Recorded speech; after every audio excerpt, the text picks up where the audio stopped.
Assalamualaikum warahmatullahi wabarakatuh. Perkenalkan, nama saya Hani Umi Khulasoh, NPM 19103060014. Saya akan menjelaskan tentang grup isometri. Sebelumnya, macam-macam isometri yaitu ada 4, yaitu refleksi, translasi, rotasi, dan refleksi geser. Komposisinya yaitu baik antara dua buah isometri maupun komposisi yang lebih dari dua buah isometri. Yang jelas hasilnya berupa isometri juga, yaitu salah satu di antara pencerminan atau refleksi, translasi, rotasi atau refleksi geser. Nah, sekarang perhatikan definisi 6,2. Suatu himpunan S tidak sama dengan himpunan kosong, dan operasi bundaran yang dinotasikan dengan S, bundaran disebut grup jika memenuhi aksioma berikut ini. Yang pertama, S tertutup terhadap operasi bundaran, artinya setiap A, B elemen S, A bundaran B bundaran S. Yang kedua, operasi bundaran asosiatif pada S, artinya setiap A, B, C elemen S kurung buka A bundaran B kurung tutup bundaran C sama dengan A bundaran kurung buka B bundaran C kurung tutup. Yang ketiga, ada unsur identitas. Untuk setiap anggota S, artinya terdapat E elemen S, setiap A elemen S, maka A bundaran E sama dengan E bundaran A sama dengan A. Yang keempat, untuk setiap anggota S mempunyai balikan di S, artinya setiap A elemen S, terdapat B elemen S, maka A bundaran B sama dengan B bundaran A sama dengan E.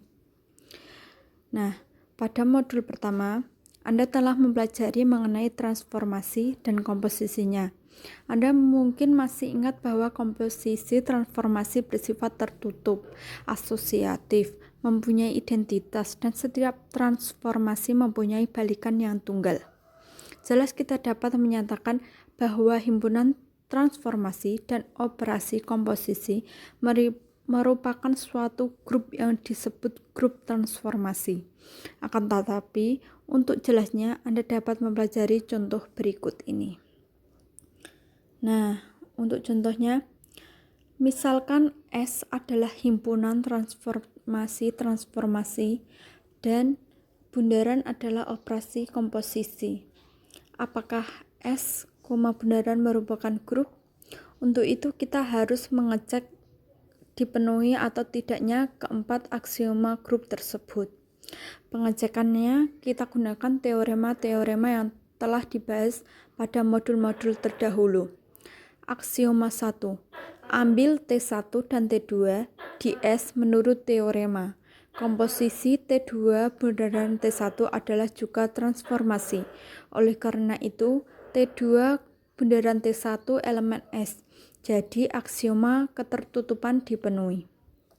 Aksioma 2. Ambil T1, T2, dan T3 di S. Menurut teorema, komposisi transformasi bersifat asosiatif, yaitu T1 bundaran T2 bundaran T3 sama dengan T1 bundaran kurung buka T2 bundaran T3 kurung tutup. Jadi, aksioma kedua dipenuhi.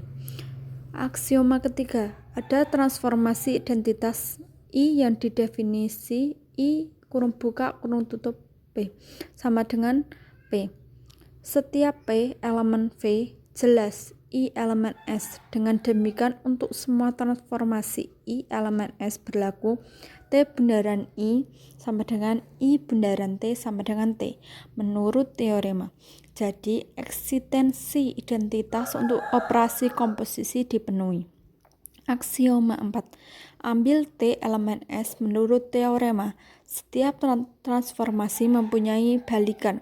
Maka dari itu T bundaran T inverse sama dengan T inverse bundaran T sama dengan I. Atau untuk setiap T elemen S terdapat T inverse elemen S sehingga T bundaran T inverse sama dengan T inverse bundaran T sama dengan I. Jadi ekstensi balikan dipenuhi. Karena keempat aksioma grup di atas dipenuhi, maka S bundaran adalah grup. Grup S, bundaran disebut pula grup transformasi, sebab S merupakan transformasi. Berikut ini akan diperlihatkan grup yang himpunannya merupakan himpunan bagian dari S. Misal kita bentuk himpunan C sama dengan mu T, I. Kita tahu bahwa pencerminan terhadap garis T yang dinotasikan dengan mu T merupakan transformasi menurut teorema. Pemetaan identitas I juga didefinisikan IP sama dengan P untuk setiap P di bidang, merupakan transformasi atau menurut teorema. Jadi C sama dengan mu T, I merupakan himpunan bagian dari S. Jadi dapat ditulis C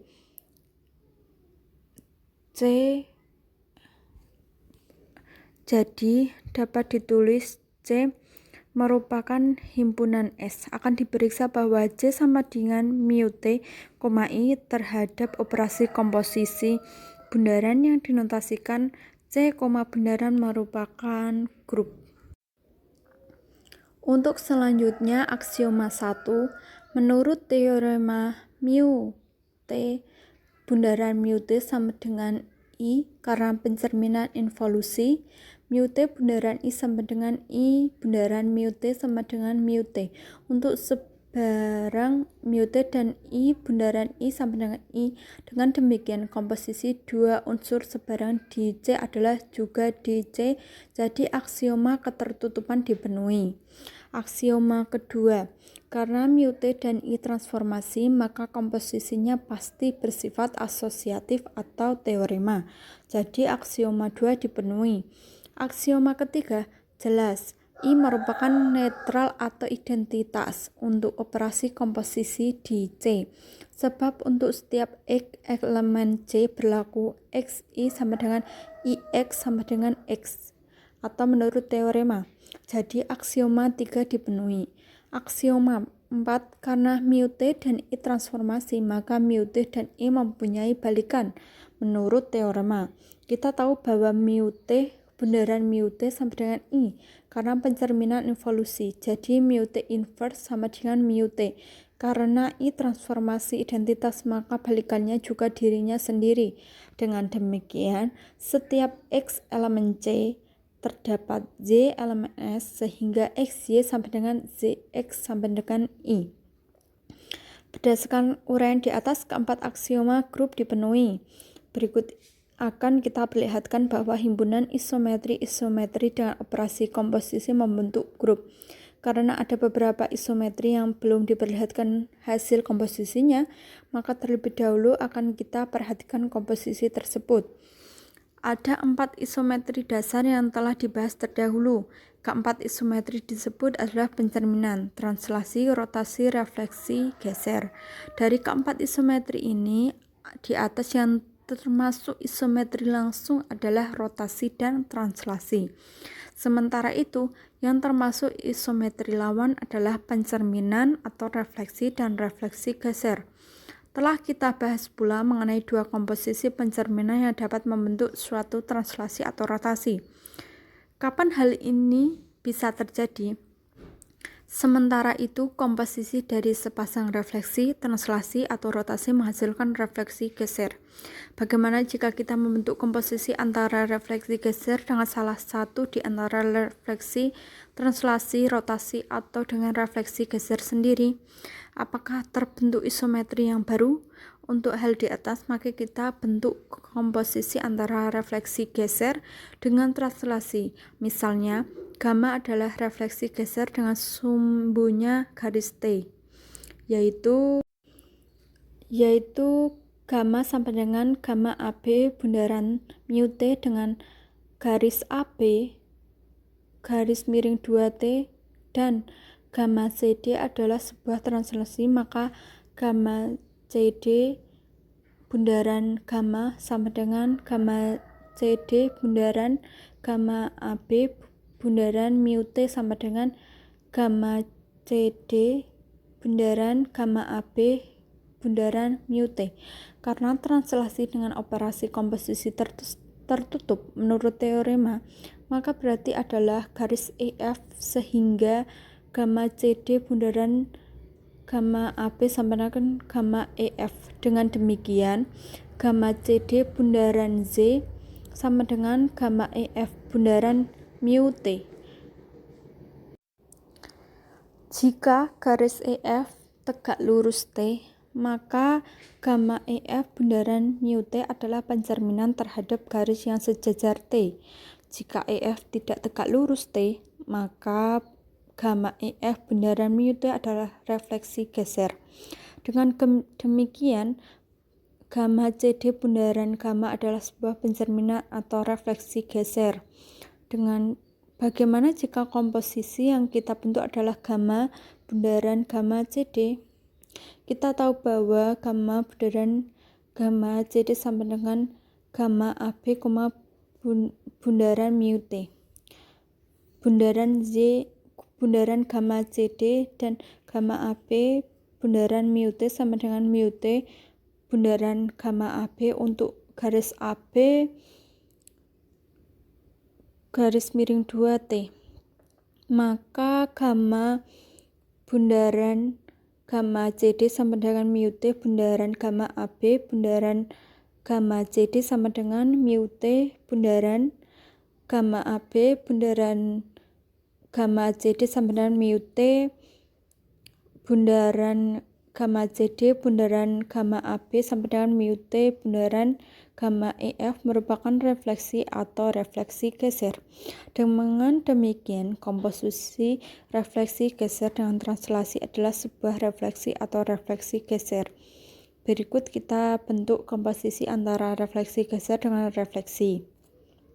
Misal gamma sama dengan gamma AB bundaran mu T dengan garis AB per T dan mu S adalah refleksi terhadap garis S, maka mu S bundaran gamma sama dengan mu S bundaran gamma AB bundaran mu T sama dengan mu S bundaran mu T bundaran gamma AB sama dengan mu S bundaran mu T bundaran gamma AB.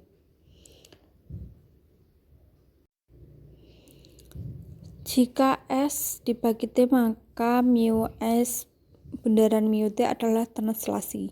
Menurut teorema 4.3, akibatnya mu S bundaran mu T bundaran gamma AB adalah translasi. Menurut teorema 4.8, jika S berpotongan dengan T, maka mu S bundaran mu T adalah rotasi atau teorema 5.4. Akibatnya mu S bundaran mu T bundaran gamma AB adalah rotasi menurut teorema 5.13. Dengan demikian, komposisi mu S bundaran gamma adalah suatu translasi atau rotasi. Bagaimana bila komposisi yang dibentuk adalah gamma bundaran mu S? Kita tahu bahwa gamma bundaran mu S sama dengan gamma AB bundaran mu T. Bundaran mu S sama dengan gamma AB bundaran mu T bundaran mu S. Jika T tidak sejajar S, maka gamma bundaran mu S adalah rotasi. Mengapa? Maka dari itu komposisi refleksi geser dengan refleksi adalah sebuah translasi atau rotasi. Kita bentuk komposisi antar refleksi geser gamma sama dengan gamma AB bundaran mu T dengan garis AB per T dan rotasi pi A, pi. Kita tahu bahwa gamma bundaran pi A, pi sama dengan gamma AB bundaran mu T bundaran pi A, pi sama dengan mu T bundaran gamma AB bundaran pi A, pi sama dengan mu T bundaran gamma AB, bundaran pi A, pi sama dengan mu T bundaran pi C, pi. Jika C elemen T, maka mu T bundaran P C adalah mu S dengan S melalui B, dan jika C bukan elemen T, maka mu T bundaran pi C, pi suatu refleksi geser. Lihat uraian sebelum mencapai definisi 6.1. Bagaimana bila komposisi yang dibentuk adalah pi A, pi bundaran gamma? Kita tahu bahwa pi A, pi bundaran gamma sama dengan pi A, pi bundaran gamma AB, bundaran pi mu sama dengan pi A, pi bundaran gamma AB. Mu T sama dengan pi B, pi bundaran mu T adalah suatu pencerminan atau refleksi geser. Jadi komposisi antara refleksi geser dengan rotasi adalah refleksi geser atau pencerminan. Sekarang akan kita tentukan komposisi dua buah refleksi geser. Misal gamma 1 sama dengan gamma AB bundaran mu T, dan gamma 2 sama dengan mu S bundaran gamma CD, dengan gamma 1 tidak sama dengan gamma 2. Kita tahu bahwa gamma 1 bundaran gamma 2 sama dengan gamma AB bundaran mu T bundaran mu S bundaran gamma CD sama dengan gamma AB bundaran mu T bundaran mu S bundaran gamma CD. Jika T per S, maka mu T bundaran S adalah translasi. Sehingga gamma AB bundaran mu T bundaran mu S bundaran gamma CD adalah sebuah translasi. Jadi gamma 1 bundaran gamma 2 itu merupakan sebuah translasi. Sedangkan jika T tidak sejajar S, maka mu T bundaran mu S adalah rotasi, sehingga gamma AB bundaran mu T bundaran mu S adalah sebuah rotasi. Misalnya gamma AB bundaran mu T bundaran mu S sama dengan pi I, pi, maka gamma 1 bundaran gamma 2 sama dengan pi pi bundaran gamma CD adalah sebuah rotasi. Jadi komposisi dua refleksi geser adalah sebuah translasi atau rotasi. Kesimpulan dari hal-hal yang telah dibahas di atas dapat kita lihat dan kita pelajari pada tabel 6.1. Nah, ini merupakan tabel dari materi yang sudah kita bahas di atas tadi. Dapat kalian lihat baik-baik jika bundaran gamma AB menjadi gamma CD, gamma EF I jika garis AB sama dengan DC, PF, P2 menjadi PH, P2. Untuk mu S menjadi gamma bila S tegak lurus dengan garis AB, mu T dengan R per S garis AB tegak lurus dengan S.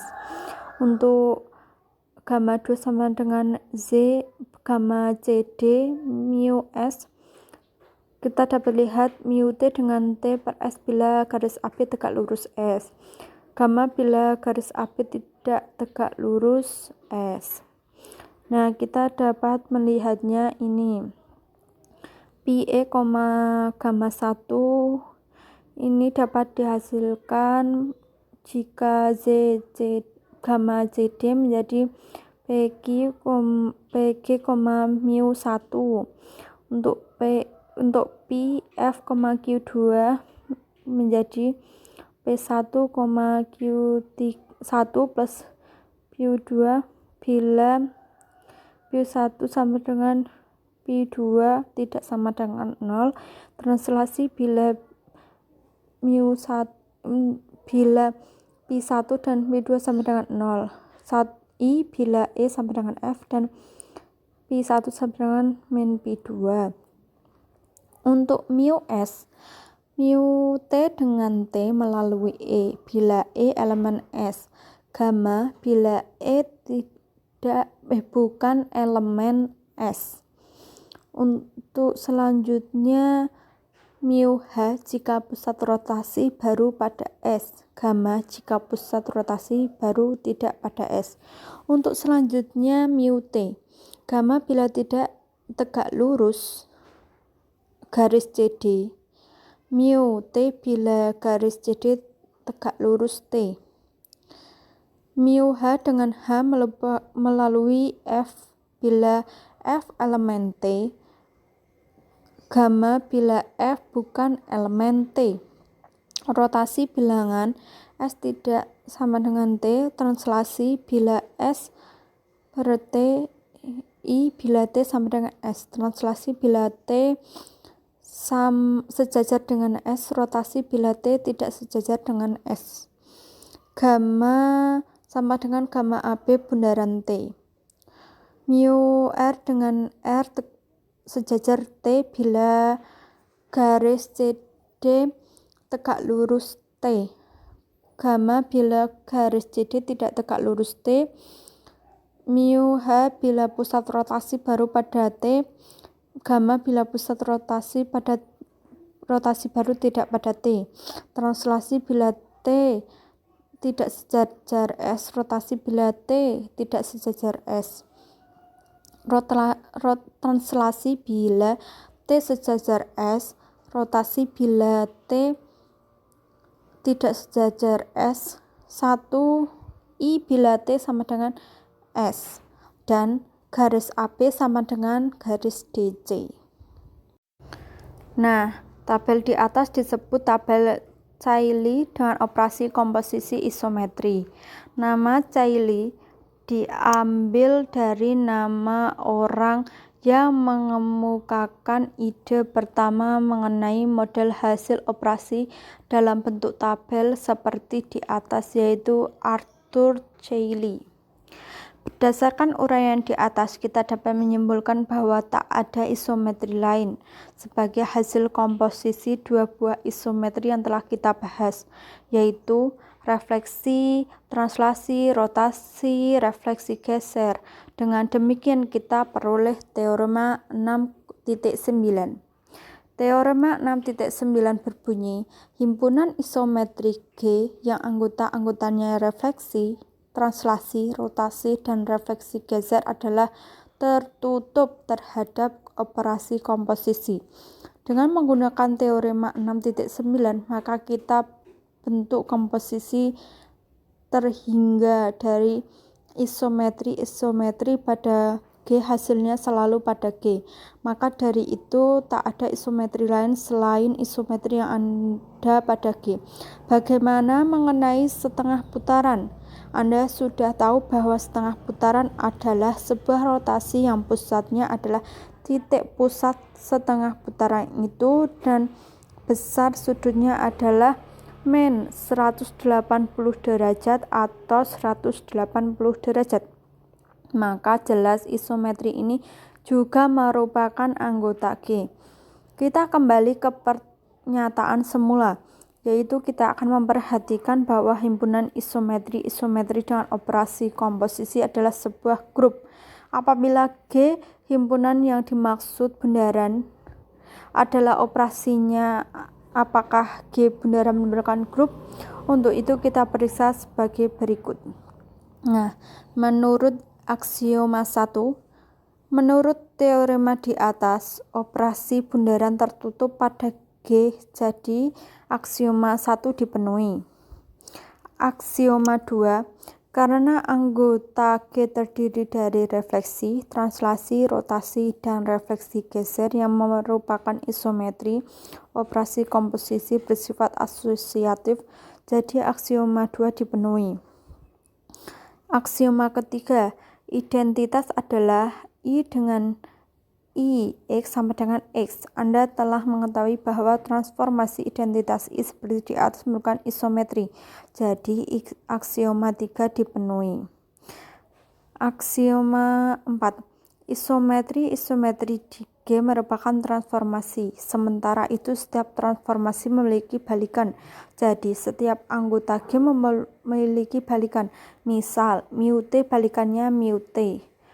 Pi A, B balikannya pi A min pi, gamma AB balikannya gamma BA, dan gamma CD mu V balikannya adalah mu V gamma CD. Dengan demikian aksioma 4 dipenuhi. Selanjutnya, keempat aksioma grup di atas dipenuhi, maka G bundaran merupakan grup. Karena G merupakan himpunan-himpunan isometri, maka G bundaran merupakan grup isometri. Anda coba lihat kembali contoh grup C bundaran dan S bundaran pada halaman 6.19 dan 6.20. Karena C merupakan bagian S, maka grup C bundaran merupakan subgrup dari grup S, bundaran. Definisi 6.3 yang berbunyi, jika H merupakan himpunan G dengan H tidak sama dengan himpunan G, bundaran adalah grup, dan jika H bundaran grup, maka H bundaran disebut subgrup dari grup G bundaran. Berikut adalah contoh subset dari himpunan isometri dengan operasi komposisi yang membentuk grup. Contoh 6.3. Himpunan T merupakan himpunan semua translasi, maka T dapat ditulis T sama dengan gamma N AB, N bilangan bulat. N merupakan bilangan bulat dan bundaran adalah operasi komposisi. Periksa apakah T bundaran merupakan grup. Nah, untuk penyelesaiannya, menurut aksioma 1, menurut teorema operasi bundaran atau komposisi tertutup pada himpunan translasi. Untuk jelasnya, Anda coba lihat kembali sifat ketertutupan translasi terhadap operasi komposisi. Jadi aksioma ketertutupan dipenuhi. Aksioma 2, jika menurut teorema operasi komposisi pada translasi bersifat asosiatif, jadi aksioma 2 dipenuhi. Aksioma ketiga, translasi gamma N AB dengan N sama dengan 0, maka berarti gamma 0 AB merupakan identitas, sehingga gamma N AB bundaran gamma 0 AB sama dengan gamma 0 AB bundaran gamma N AB sama dengan gamma N AB. Jadi identitasnya ada, yaitu gamma 0 AB. Aksioma 4, balikannya dari gamma NAB adalah gamma min NAB, sebab gamma NAB bundaran gamma min NAB sama dengan gamma min NAB bundaran gamma NAB sama dengan gamma O0 AB. Jadi ada inverse atau balikan untuk tiap translasi gamma NAB, yaitu gamma min NAB. Karena aksioma 1 sampai dengan aksioma 4 dipenuhi, maka T bundaran merupakan grup. Karena T merupakan himpunan G, di mana G bundaran dan T bundaran grup merupakan T bundaran disebut subgrup dari grup G bundaran, atau himpunan translasi dengan operasi komposisi merupakan subgrup dari grup isometri. Nah, untuk contoh 6.4, perhatikan bahwa himpunan rotasi yang pusatnya titik tertentu dengan operasi komposisi merupakan grup. Penyelesaian apabila R adalah himpunan rotasi-rotasi yang pusatnya titik tertentu, maka R dapat ditulis R sama dengan pi A, pi negatif 180 derajat kurang dari pi kurang dari 180 derajat akan ditunjukkan bahwa R, bundaran adalah grup. Aksioma 1. Sifat ketertutupan. Ambil dua rotasi yang pusatnya A, misal pi A, pi 1 dan PA, pi 2, maka PA, pi 1 bundaran PA, pi 2 sama dengan PA, pi 1 plus pi 2 merupakan rotasi dengan pusat A dan besar sudut rotasinya di antara negatif 180 derajat sampai dengan 180 derajat. Aksioma 2. Karena sifat asosiatif berlaku pada operasi penjumlahan bilangan real pi 1, pi 2 dan pi 3, yaitu pi 1 plus pi 2 plus pi 3 sama dengan pi 1 plus pi 2 plus pi 3, maka PA, pi 1 bundaran PA, pi 2 bundaran PA, pi 3 sama dengan PA, pi 1 bundaran PA, pi 1 bundaran PA, pi 3. Jadi aksioma 2 dipenuhi. Aksioma 3. Ada rotasi identitas yaitu pi A, 0 sedemikian rupa sehingga pi A, pi 1 bundaran PA, 0 sama dengan PA, 0 bundaran PA, pi 1 sama dengan PA, pi 1. Jadi aksioma 3 dipenuhi. Aksioma 4. Untuk setiap rotasi PA, pi 1 mempunyai balikan, yaitu rotasi PA, min pi 1 sedemikian hingga PA, pi 1 bundaran PA, min pi 2 sama dengan PA, min 1 bundaran PA, pi sama dengan PA, 0. Jadi aksioma 4 dipenuhi. Keempat, aksioma grup di atas dipenuhi, maka R, bundaran adalah grup.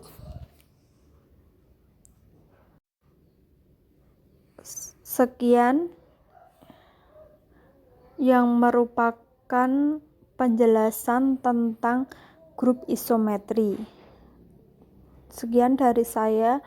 Apabila ada perkataan yang salah mohon dimaafkan. Selanjutnya kita akan membahas tentang latihan soal. Latihan soalnya, yang pertama, himpunan isometri berikut yang tertutup terhadap operasi komposisi adalah. Jawabannya B, himpunan translasi, karena operasi komposisi hanya tertutup pada himpunan translasi. Yang kedua, jika P adalah suatu isometri yang merupakan involusi, maka balikannya dari P adalah B, yaitu P. Karena isometri yang bersifat involusi adalah isometri yang balikannya diri sendiri. Jadi karena P involusi, maka balikannya juga P.